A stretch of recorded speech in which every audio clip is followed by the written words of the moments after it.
Why was everyone ignoring her at the firing line? Maybe it was the jacket plain, frayed at the cuffs, the kind worn by clerks or supply runners. Maybe it was the absence of insignia, no patch, no crest, nothing that would mark her as belonging among men who wore steel reputations on their sleeves. She looked ordinary, and in places like this, ordinary was invisible. The operators of Range 12 barely glanced up when she walked in. Boots scraped gravel, rifles barked downrange, brass clattered like rain on the concrete. To them, she was a shadow on the edge of their world. Too small, too quiet. A visitor, maybe, a mistake. And then she asked the question that made them laugh. "Can I give it a try?" Not cocky, not challenging, just quiet, almost shy, like a student asking a teacher for chalk. The snort came first from Reeves, a tall man with that lean, restless arrogance of someone who had passed too many impossible tests. Pike followed with a smirk, whispering something about tourists who thought Call of Duty translated into marksmanship. Even Master Chief Boone, the tower of muscle watching from the side, raised an eyebrow, though his mouth stayed tight. She didn't answer their disbelief with words. She set the rifle down, smoothly, familiar as though her hands remembered what their eyes refused to believe. No wasted motion, no nervous shuffle, just one movement clean like someone folding into an old memory. The trigger broke once, then again so close together that the thunderclaps rolled into one. At 1,260 meters the steel plate rattled. When the spotters lifted their binoculars they froze. Not two holes. One, two rounds fused through the same entry point. The laughter died, the range went silent. And in that silence, Mercer finally looked up. She didn't smile, didn't gloat, just exhaled, slow, steady, a quiet defiance written in the rise of her chest. For years she had been unseen, but steel did not lie. Boone's gravel voice broke the moment. "Who are you?" Her answer was just as flat. "Mercer, 117 Rangers, I want to try." The notebook came next, slid from a worn canvas tote. Its leather cover was cracked, its edges yellowed, pages with ink and numbers. Reeves muttered when he saw it, something about non-standard adjustments. He was right. The marks were wrong, too far, too bold, the kind of notations no schoolhouse instructor would endorse. But Boone didn't look at the notebook. He looked at her, and for the first time that day, his eyes softened. Because there was something in her rhythm, the way she breathed, the way she turned her cheek to the stock, something that didn't come from a manual. It came from somewhere deeper, somewhere old. And he remembered a name, Caleb Mercer, a legend whispered in training halls, a man who once spoke of thermal ripples, mirage tricks, impossible mathematics of wind and distance, a man who died in Mogadishu with nothing but fragments of doctrine left behind. Didn't notice his expression.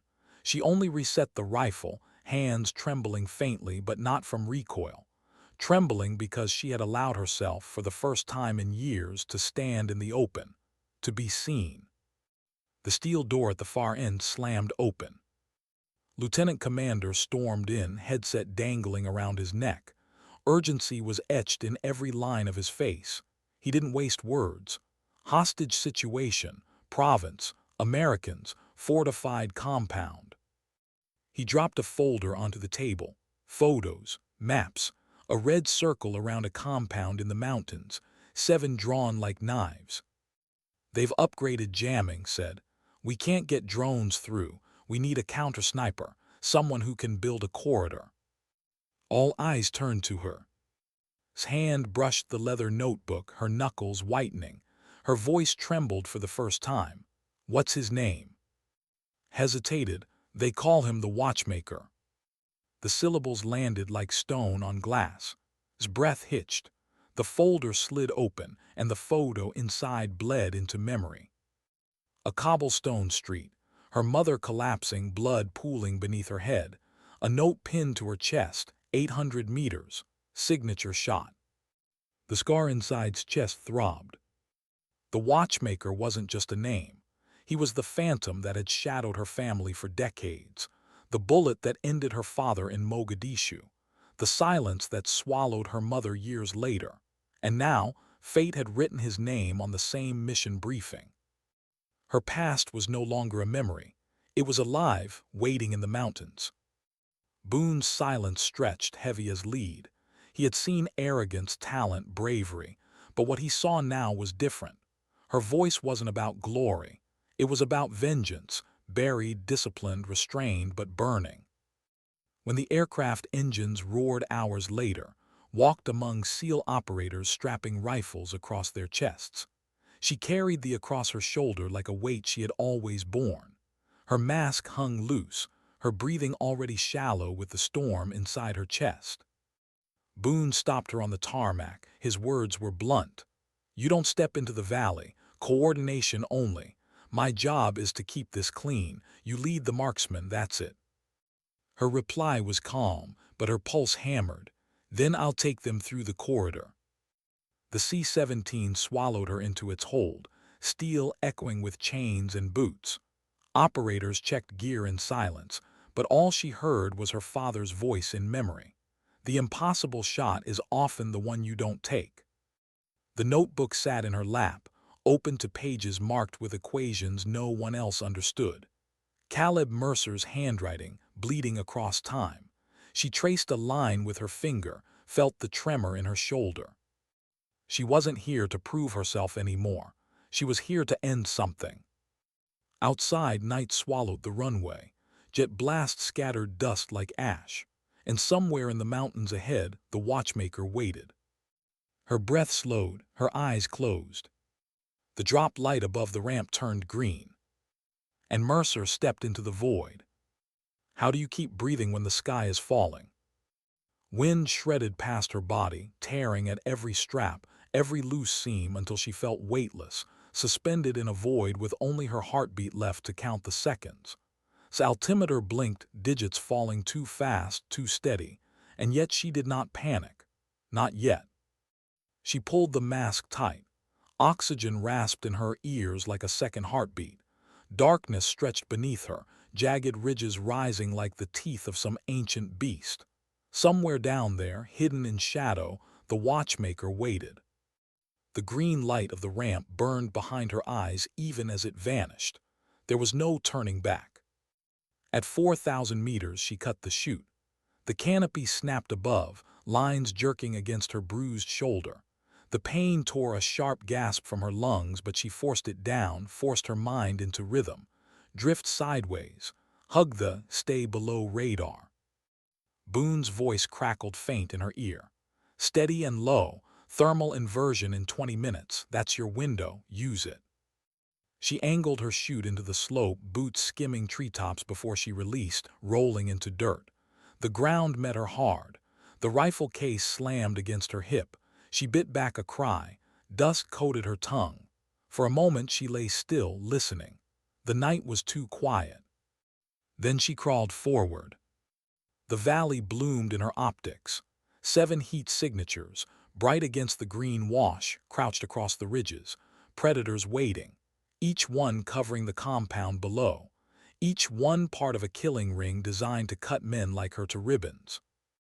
Her breath slowed. Her finger found the trigger. Target 1, 940 meters. A figure leaning against a tripod, scope tilted skyward, oblivious. Exhaled. One squeeze. Silence reclaimed the ridge. Target 2, 1200. Wind heavier than forecast, pushing east. She fired a fraction early. 0.6 of a second later, the body folded. Target 3, 1320. Mirage shimmered, bending the image into liquid waves. She shifted angle, trusted the false line, and the illusion broke when the bullet found truth. Target 4, 1470, moving uphill. She measured stride led by a body length. The man collapsed, tumbling into the rocks. Each shot was a breath stolen, each silence heavier than the last. She didn't feel triumph. She felt the weight of absence, the absence of lives that had been watching, waiting. Target 5, 1380, muzzle glinting through a slit, no clean angle. She banked the round off stone, shards exploding inward. Silence followed. Target 6, 1560. A 2-second seam opened between pressure zones, a pocket of still air. She slipped the shot through, threading a needle only she could see. Target 7, 1610. Only an eye between rocks. Her round scraped stone kissing the edge, then flesh. The ridge went quiet. A corridor opened like a vein, shadow cutting across the valley floor. Boone's growl filled her earpiece. Shadow corridor is live, move. Operators surged through the gap like water. Tracked their movement, her pulse steady, her breath ragged. But silence never lasts. Thermal spike above you, Boone barked. 280, you're 6. Blood iced. She ripped an IR strobe from her pouch, hurled it downslope. Seconds later, the mountain cracked, Watchmaker's round detonating against the decoy. Her lungs burned as she sprinted 30 meters sideways, diving into his blind angle. Her shot collapsed the perch, stone shattering around the last nest. Victory lasted one breath. The counter-round came fast, brutal. Metal punched into her left shoulder, fire ripping through muscle, throwing her sideways. Her rifle tumbled. Dirt scraped her cheek as she slid downslope, the world tilting, her headset screaming static. For 40 seconds, Mercer vanished. Her body lay limp on the scree, blood dripping into dust. The mountain pressed silence against her ears, heavy and final. Then breath stuttered back, ragged, weak, but alive. Her hand fumbled. She jammed a bandage into the wound, tightening until vision blurred. Pain radiated white across her chest, but she forced her fingers steady enough to grab the mic. "I'm still here," she croaked. Boone's voice cracked back. 10 hostages secured, 1 missing, doctor unaccounted. His eyes burned as she lifted the scope again. Blurred edges, smears of light, she forced focus. And there it was, faint heat at a hillside hollow, charges wired along its mouth. "They're scrubbing evidence," she rasped, "clocks running." Her legs dragged her higher, every movement agony. Floodlights bloomed in the dust below. The watchmaker stood at the mouth of the tunnel, doctor at gunpoint, edging her toward a civilian helicopter. Rotor blades churned the night, grit scattering like knives. Steadied the fire screamed in her shoulder. She ignored it. She couldn't risk the hostage, not clean, not direct. So she aimed a meter short. The .50 round shattered stone, fragments spraying in a storm, collapsed sideways, rolling free. Operators surged forward. The watchmaker pivoted, rifle sweeping. His shot ripped across the ridge, tearing her rib, answered instantly. The duel began. Thunder echoed through the valley, round after round, hidden peaks flashing with death. His body screamed surrender, but her mind refused. Her father's notes, her mother's silence, the phantom shadowing her family for decades, all of it narrowed into this moment. She drew air deep, held one last breath. The final round left the barrel. It slammed into his chest. The watchmaker staggered, clawing toward the helicopter's skids, but his knees buckled. His body collapsed beneath the rotor wash. The valley fell still. Operators stormed the field, securing hostages. The helicopter sputtered, died, was pulled into cover. Sagged against stone, the rifle sliding from her grasp, glass shattered. Her chest monitor beeped weakly, fading with each breath. Darkness crept in. And the last thing she heard was her own heartbeat, slowing, breaking. What wakes you first after near death, the pain or the silence? For it was the light, cold, sterile, flickering above her like a star on the edge of burning out. She blinked, her vision swimming, until the beeps of monitors crept back into her ears. Each one a reminder she hadn't been buried yet. The room smelled of antiseptic and plastic tubing. White curtains, faint hum of ventilation. She tried to move and the pain came sharp, merciless, tearing through her shoulder and ribs. Her breath hitched. For a moment she almost wished the darkness had stayed. Then a voice cut through, gravel steady. "Thought you might not come back." Boone sat in the corner, face carved in granite, eyes sunken from sleepless nights. He wasn't in uniform, just a plain shirt stretched tight against arms. On the tray beside her he placed something small, sealed in evidence plastic. A drive thumb-sized, black. Pulled this off Watchmaker's rig before we. Blinked at it, confusion chasing pain. What is it? Boone leaned forward, his voice low, as if the walls themselves might be listening. The Meridian isn't just a code name, it's a network. Ex-operators off books, no leash, ghosts. The word lodged in her chest like shrapnel. Meridian. The same word her mother had whispered before the street erupted in gunfire years ago. His throat tightened. You're saying he wasn't working alone? Boone shook his head. Far from it, and one name keeps surfacing. He slid another folder across the tray. She forced her hand to lift it, every movement a scream of fire down her arm. Inside, a signature, bold, sharp, familiar. Admiral Gregory. The room shrank, the air thinned. Decorated, untouchable, a career built on stone pillars of power. And yet there it was, his mark on a directive that had sent her father to Mogadishu. The same operation that left him bleeding in the dust. Her chest ached, not from the wound, but from the weight of realization. Your father's death wasn't bad luck, Boone said quietly. It was written. Closed her eyes, memory tearing open. Caleb Mercer. The man who taught her the impossible wasn't always unreachable. The man who scribbled equations into leather notebooks instead of bedtime stories. The man whose body came back under a flag but whose truth never did. And now, his name was etched across the ledger of that betrayal. She wanted to scream, wanted to rip the IV lines from her arms and tear into the world that had conspired to erase her family. But the sound wouldn't come, only her breath, shallow and uneven. Boone rubbed his temple, his voice quieter than she had ever heard it. I'm requesting discharge. I won't drag my unit through this storm. Too many shadows, too much fire. He slid a duplicate of the files across the tray. Labs are being cleared, evidence erased. This copy is all that's left. Stared at the drive. Such a small thing, smaller than a bullet, yet heavy with the power to burn everything. Her pulse steadied, not calmer, colder. 2 weeks later, fog clung to Blue Ridge training ground. Dawn filtered weak through the trees. Crouched behind a rebuilt rifle, her right arm strapped into a brace that rerouted recoil.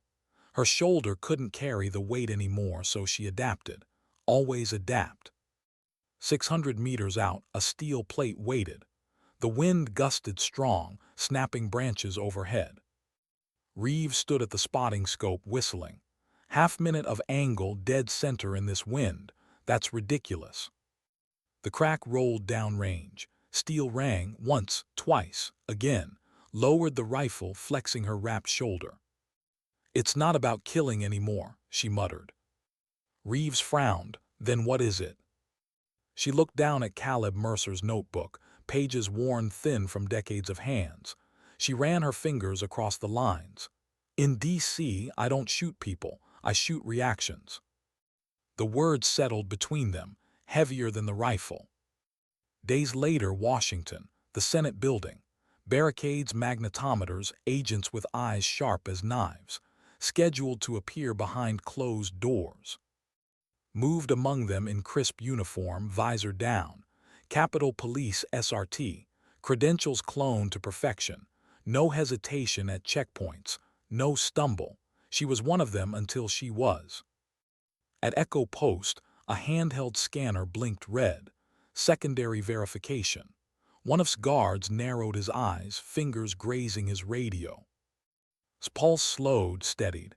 She shifted just enough to melt into the shuffle of the team. 90 seconds. That's what Boone's whisper gave her through the earpiece. 90 before they locked the floor. Through glass she saw him. Uniform perfect, medals aligned, smile carved for cameras, but wasn't looking at the ribbons. She was looking at the eyes. She raised her scope, not to fire, to record. Her reticle fixed as an aide handed him a folded paper. Across the page, bold letters, present. His jaw twitched, his eyes darted to the windows. For the barest second his mask cracked, a tremor, the face of a man who recognized a ghost he thought buried. Every microsecond burned into the camera feed, proof. The alarm trilled, security scrambled, but it didn't matter. Was already melting back with the others, her data streaming through secure drives. She hadn't fired a bullet, she didn't need to. The shot was digital, and it had landed.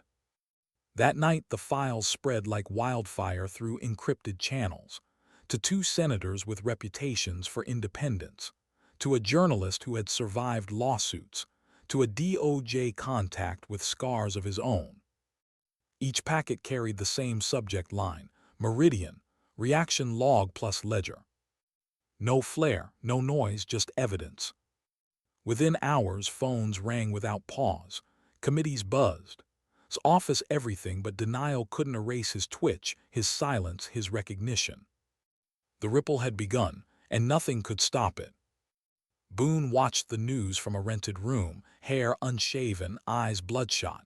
Committees were opening probes, suspended pending inquiry. On the other end of a secure line sat Silent. Her father's notebook lay open on the table. She traced the handwriting with her finger, the ink bleeding across decades. She didn't smile, didn't celebrate. She only closed the book and pressed it to her chest. For the first time in years, her hands held no rifle, only her father's words, heavy with both curse and salvation. The storm was still coming, but for one night she let silence hold her. How do you hunt a shadow that bleeds into every border? Hamburg, Brussels, Singapore, the pins stabbed into the map looked ordinary enough. Just cities, just dots of red, but each one carried the same infection. Each was a meridian cell. The network didn't roar. It whispered, money flowing through shells and fronts, weapons shifting in crates marked as food aid, information slipping through servers that would vanish in smoke the second anyone looked too closely. Meridian didn't fight on the battlefield. It drowned nations in silence. And now was part of the silence. Weeks after the hearing in D.C., she sat in a dim apartment outside Arlington, the glow of monitors painting her face pale. Her rifle leaned in the corner, dust settling across the stock. She barely looked at it anymore. Her hands typed instead, tracing financial trails, reading the digital wind the same way she once read Mirage and Cross Currents. Boone's voice came through the secure line. Hamburg went bad, tail closed within meters. We almost lost the whole team. Didn't flinch, her eyes stayed locked on the scrolling numbers, then worked. The she had chosen, not for herself but for the network she was building to counter Meridian. Operators, analysts, journalists, ghosts who weren't ghosts by choice but by survival. They didn't kill, they exposed. When the tail came too close in Hamburg, triggered a counter feed. Cameras lit up, false trails spilled into enemy hands, drawing them away. Not a bullet fired, not a body dropped. The target lived, but his cover cracked. His accounts were flagged. His phone buzzed with subpoenas before dawn. It wasn't glamorous, it wasn't loud, but had learned the lesson her father etched in his notebook. Sometimes the impossible shot was the one you didn't take. Still, the weight pressed on her. At night, she sat alone, notebook open, tracing Caleb Mercer's handwriting. Her father's equations were never just math. They were philosophy disguised as numbers. Notes about wind became notes about patience. Corrections in margins became quiet meditations on restraint. And yet in the silence, guilt whispered. Her mother's blood on cobblestones, her father's body in the dirt of Mogadishu, the watchmaker's last gasp beneath rotor wash. She carried them all, and no amount of exposure could rewrite the truth. Some battles left stains too deep to wash clean. Vienna. Autumn sunlight cut through stained glass as flags lined the grand chamber. A security summit, translators whispering, cameras flashing. On stage stood Chambers, a name known only in the periphery, once a shadow, now a polished voice rising to fill the void. He spoke of cooperation, transparency, peace. His cadence was smooth, his smile disarming. Every word polished to bury Meridian deeper, to shield it with rhetoric and charm. The crowd leaned in, reporters scribbled notes, leaders nodded. But was watching from a control van blocks away, monitors humming before her. Her hands hovered over the keyboard, her pulse steady, her breath silent. The moment came. The screens behind Chambers flickered. His speech stuttered, words catching in his throat as the wall bloomed with images.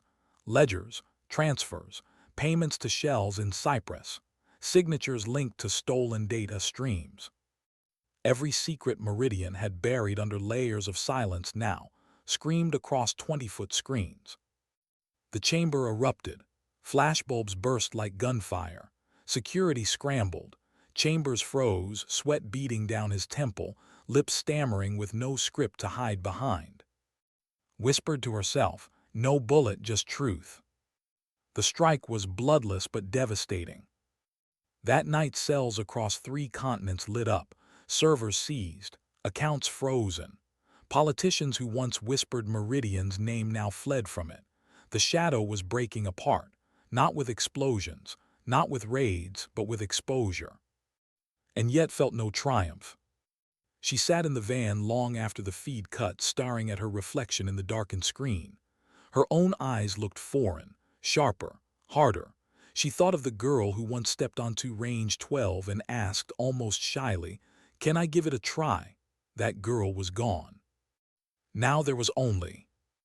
Back in Virginia, the cycle continued. Day bled into night as data scrolled across screens.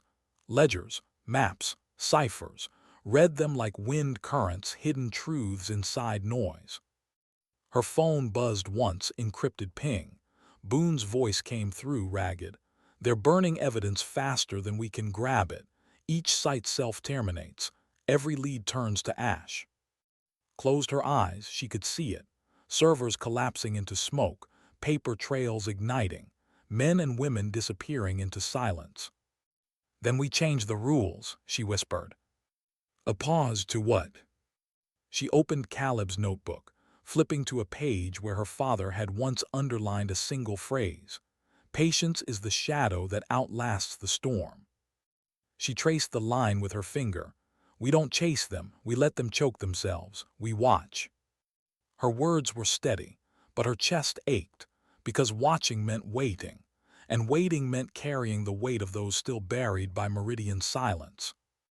At Arlington, the weight pressed heavier. The late summer heat shimmered across white markers aligned with painful precision. Stood graveside, uniform pressed, arms still bound beneath cloth. The honor guard folded the flag with sharp creases, edges sharp as blades. They placed it in her hands. For Caleb Mercer, her father, returned at last to Arlington.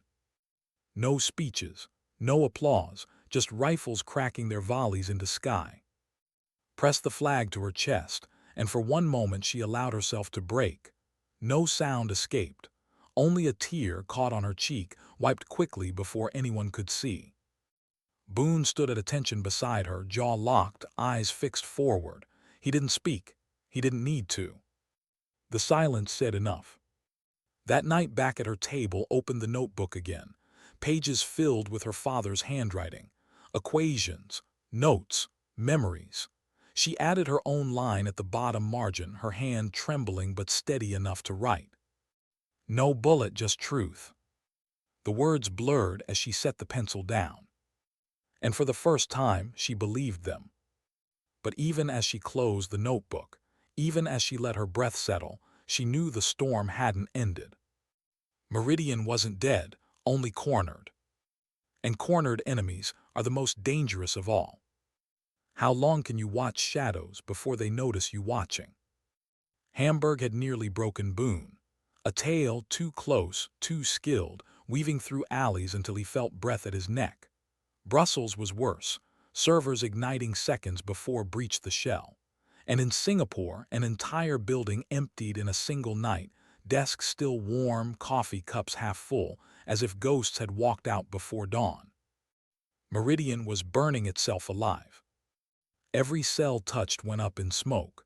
Every document she reached for turned to ash. It wasn't retreat, it was purge. Meridian was erasing its trail faster than she could follow, cutting off its own limbs to protect the heart. And yet the deeper she chased, the closer the echo grew. Some nights she would wake in a sweat, sure she had heard it again. That hollow tick of a watchmaker's breath across her scope, the phantom rhythm of a man who had already died. She would sit in silence, notebook open, staring at her father's words until the sound faded. But it never really left. Because Meridian had learned her name. The first proof came in Vienna. She had just shut down chambers with ledgers lit across 20-foot screens. Hours later, her phone buzzed. Not through encrypted channels. Not through Boone. Just her personal line, the number buried so deep even she had forgotten it existed. One word. She stared at it until her hand trembled. They knew. The second proof came weeks later. Arlington. She had returned to stand once more at her father's grave, flag pressed to her chest, notebook heavy in her bag. When she walked back to her car, the rear window was cracked. Not smashed, not forced, just cracked. Inside, her leather notebook lay exactly where she had left it. But the pages had been turned. Someone had touched the handwriting. Her father's words. And then closed it again, as if daring her to notice. The third proof was the worst. She was running a feed through D.C., combing bank trails back to Cyprus. The lights flickered in her apartment, a simple surge, harmless. She barely looked up, until the screen glowed white, her own camera feed reflected back at her. Her face, her eyes, a single line typed across the screen. You read the wind well, but the storm is mine. The words vanished, the feed went black. She tore the battery out, shredded the drive, but her pulse wouldn't slow. They weren't just watching, they were answering. That night Boone called. His voice was raw, his sentences clipped. They've moved on you. I'm pulling teams out. No more field runs, not with you exposed. You think running makes us safer, she snapped, louder than she intended. Silence followed, heavy, then softer. They've already touched everything. We can't vanish, not now. Boone exhaled hard. Then you tell me, how far do we push before we're the ones burning? She looked down at the notebook, Caleb Mercer's handwriting steady as stone across decades. Patience outlasts the storm. We don't burn, she whispered, we endure. But endurance has a price. One by one, cells began to fray. Analysts reported tales outside their apartments. Journalists whispered of hacked inboxes, lawsuits arriving with surgical precision. Even Reeves, the loud, reckless operator who had once mocked her, found his own bank account frozen. His sister's car followed on suburban streets. Meridian wasn't striking the strongholds, it was bleeding the edges. Quiet, ruthless, personal. Felt the noose tighten. At night she dreamed of the Watchmaker again, only this time his scope was her father's. Caleb Mercer staring down the barrel, his daughter's face reflected in the glass. She would wake gasping, pulse hammering, unable to shake the image. The truth cut deeper than dreams. Meridian wasn't just a network. It was a doctrine, a way of thinking that lived in men in shadows like the Watchmaker, in faceless clerks who signed papers and faceless soldiers who pulled triggers. You couldn't kill that with bullets. You couldn't even kill it with proof. You could only erode it. Bit by bit. She sat in the glow of her monitors, exhausted, shoulder aching with every breath. Boone's voice came again, softer this time. You're not just fighting Meridian, you're fighting yourself. If you don't let go of vengeance, they'll use it to choke you. She didn't answer at first, just stared at her father's handwriting.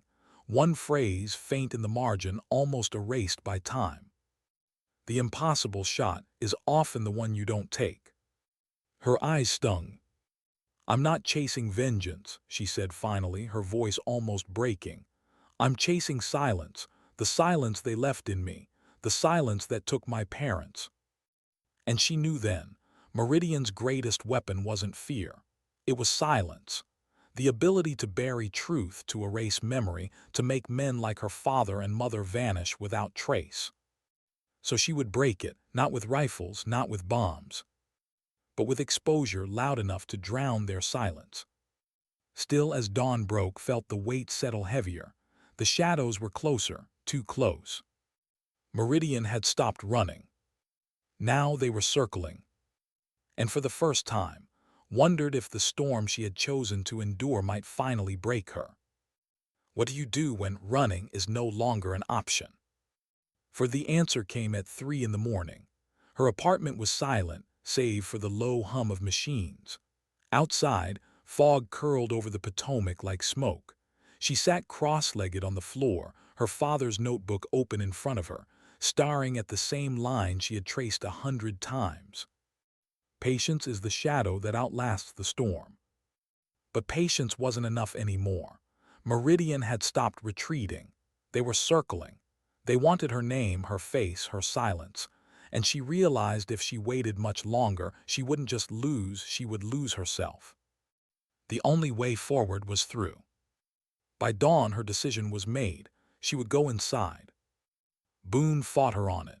His voice came sharp across the secure line, the edge of panic breaking through the granite he always carried. You walk into their den, you don't come back out, you know that. I'm not walking in blind, she said. I'm walking in with their own shadow. What does that even mean? She turned the notebook toward the light, flipping to the equations her father had left unfinished. Tiny corrections, faint notes about mirage and heat drift. But beneath them, in Caleb Mercer's hand, fragments of names, dates, coordinates. She had read them for years as scattered scribbles. Only now did she see the pattern.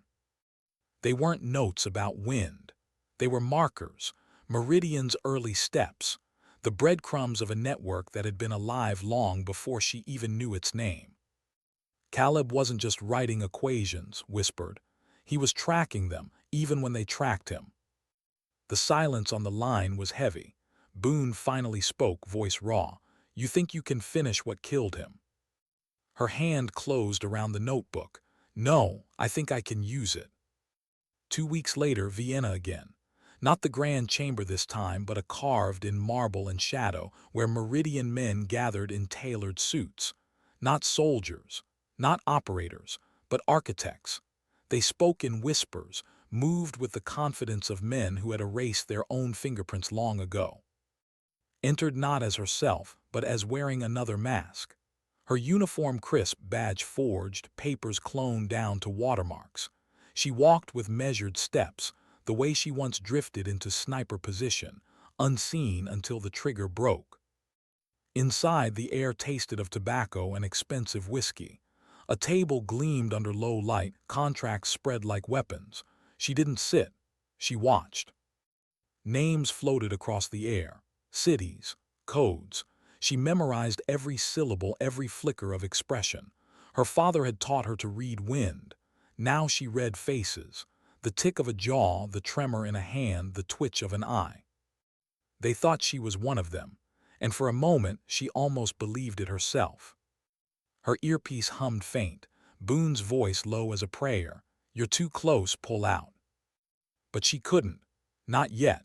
Not when one of the men slid a folder across the table, stamped with a name that froze her blood. Even suspended, even probed, the Admiral's signature still bled ink across Meridian contracts. He wasn't just a ghost of the past. He was alive, maneuvering in real time. Her breath hitched. She masked it as a cough, steadying her hand on the glass she didn't drink. You stay any longer, they'll read you, Boone warned. But stayed. Because the folder revealed more than. It revealed the heart of Meridian's next strike. A city, a date, a single red circle drawn over Brussels. And beneath it one word, culling. Her pulse hammered.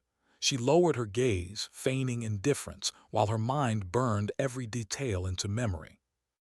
Only when the meeting fractured into smaller whispers did she slip away. walking the narrow corridor with her head high, every step a countdown. She made it as far as the alley. Then the voice stopped her cold. "You read the wind well, but the storm is mine." Her blood froze, the same words that had appeared on her hacked screen weeks earlier. She turned slowly. A man stood at the alley's mouth. Not the watchmaker, he was dead, but his echo. Tall, lean, eyes sharp with the same calculating calm. The kind of man Meridian bred in shadows, silent killers who inherited doctrines like bloodlines. He smiled faintly. She didn't reach for her weapon. Couldn't, not here, not now. The risk was too loud, too final. Instead, she did what her father had taught her. She waited. Patience. The man studied her for a long moment, then slipped back into shadow, his footsteps fading like a clock winding down. Boone's voice cracked in her ear. "What happened?" She exhaled hard, forcing calm into her words. "Confirmation. Meridian isn't faceless anymore. They've chosen a new watchmaker." The silence stretched, then Boone whispered what she already knew, "And he's hunting you." That night back in her safe house, spread the notebook across the table. She wrote the word culling in the margin, her hand shaking. Around it, she drew wind arrows, thermal notations, the same language her father once used to turn chaos into clarity. The storm was coming. And if she didn't strike first, silence would win. What if stopping them meant losing yourself? The word culling sat in his notebook like a wound that wouldn't close, a circle around Brussels, a date marked only by a red slash. No details, no plan, just a promise of something vast. Meridian wasn't purging anymore. It was preparing to strike. The network came alive. Analysts burned through bank trails. Journalists combed flight logs, shipment manifests, anonymous wire transfers. Every thread led to the same shape. Freight containers rerouted through the port of Antwerp, ground shipments redirected under civilian contracts, and all of them converging near Brussels. Boone's voice cracked through the secure line, raw with tension. "It's not one strike, it's dozens. They're building a net." Leaned over the maps, her injured shoulder aching beneath fresh bandages. "What kind of net?" "Doesn't matter," Boone said. "Gas, explosive, cyber, it all ends the same. Civilians bleed." For hours they planned. For hours they found nothing that resembled a clean shot. Every scenario left too many casualties, too many ways for Meridian to win even if they lost. Finally, his hand stilled on her father's notebook. "Not clean," she whispered, "but controlled." She flipped to the pages where Caleb Mercer had once scribbled equations about thermal shifts. She saw not just numbers but patterns, disruptions, the same logic that had helped her thread impossible shots across mountains. "If we can't kill the plan," she said, "we bend it." Boone frowned. "You're talking about steering an operation mid-flight." "Not steering, redirecting." The silence was long, heavy. Then Boone swore under his breath, "You're going to bait them." Her eyes lifted, calm but unflinching. "I'm going to let them see me, make me the storm they chase." He stared at her for a long moment. "That's not a plan, that's suicide." She closed the notebook. "It's the only way." Brussels, 3 nights later. Rain slicked cobblestones, neon reflections rippling like broken glass. The city hummed as always, oblivious to the quiet war about to breach its streets. Trucks rumbled through arteries, containers sliding off cargo trains, data packets flowing across invisible networks. And at the center of it, Mercer waited. Her disguise was simple. Civilian jacket, hood low, no rifle slung across her shoulder. Not the strategist, not the sniper who bent wind, just a woman walking into the rain. But every step was bait, every turn a signal. She wanted them to follow, needed them to see her. And they did. She felt it first as a prickle on her neck that ancient sense soldiers carry when eyes cut through the dark. Then she saw him, the man from Vienna, tall, lean, eyes sharp with the same calculating calm that once belonged to the Watchmaker, the Echo reborn. The new Watchmaker. He moved through the rain with casual patience, like a predator who knew the hunt was already over. Her pulse slowed, not fear, focus. Boone's voice hissed in her ear. "You've got tails on all sides, 6 operators minimum, they're closing." "Good," whispered. Because the closer they came, the more they revealed. Every tail was a thread, and every thread traced back to the core of culling. She turned down a narrow street, her boots splashing through shallow puddles. A van idled at the corner, windows tinted. Another figure leaned in a doorway, pretending to smoke. Too perfect, too clean. The trap was closing, and she walked straight into it. The warehouse stank of oil and damp metal, crates stacked like walls, shadows cutting across concrete, the kind of place where people disappeared. Stood in the center, hood lowered, empty hands visible. The new Watchmaker stepped forward. His voice was calm, even polite. "You've made quite a noise." Her eyes fixed on his. "Noise is what breaks silence." He smiled faintly. "You think exposure is victory, but exposure fades, memory fades, silence always wins." He raised his hand, and the operators stepped from the shadows, rifles trained, black masks faceless. Pulse hammered, but her breath steadied. She had led them here. She had to hold until Boone and the network could light up the data feeds, until the evidence poured into servers too wide to erase. She wasn't here to win with bullets. She was here to buy time with her life. Her father's words echoed in her chest. The impossible shot is often the one you don't take. So she didn't reach for a weapon. She raised her voice instead. "Look around you," she said. "Every crate you moved, every van you parked, every name you whispered, it's already streaming live. Every feed is open, every camera rolling." The operators hesitated, masks turned uncertain. The new Watchmaker's smile didn't break, but his eyes narrowed. "You're bluffing." Stepped closer, "Am I?" And then the city lit up. Screens across Brussels glowed. Not from her, not from him, but from cells seeded through the networks. Cargo manifests, wire transfers, coded orders, all of it flickered across public terminals, hacked billboards, even phones buzzing in strangers' hands. The city itself had become her rifle. For the first time, the Watchmaker's calm cracked. His jaw twitched, his hand flexed. He raised his rifle. The operators followed, barrels snapping toward her chest. And stood still. Because if this was the price, if silence demanded her life, then she would break it with her last breath. The gunfire never came. Boone's growl thundered through the comms. "Now." Steel doors crashed open. Operators surged in, not SEALs this time, not Rangers, but a patchwork of men and women who had chosen exposure over silence. Analysts who'd learned to shoot, journalists wearing body armor, ghosts pulled from the margins. The warehouse erupted. Shots cracked, shadows fell, crates splintered. Dropped to the floor, rolling as a bullet screamed past her ear. Pain tore through her injured shoulder, but she forced herself up, forced herself to move. The new Watchmaker fired once, twice, cutting through the chaos with surgical precision. Bodies fell. He moved like a phantom, calm in the storm, every shot deliberate. Their eyes met across the smoke. Raised no weapon, only her gaze. "You're not him," she said. The words cut through the din. He froze just for a second. And in that second, Boone's round tore through his side. He staggered, dropped to one knee, blood seeping through his suit. His rifle clattered against the concrete. But his smile returned, faint, bloody. Silence always returns. Then he collapsed. The room stilled, the storm receded. His chest heaved, sweat and blood soaked her jacket. Around her, survivors dragged crates open, cameras still streaming, evidence, proof, exposure.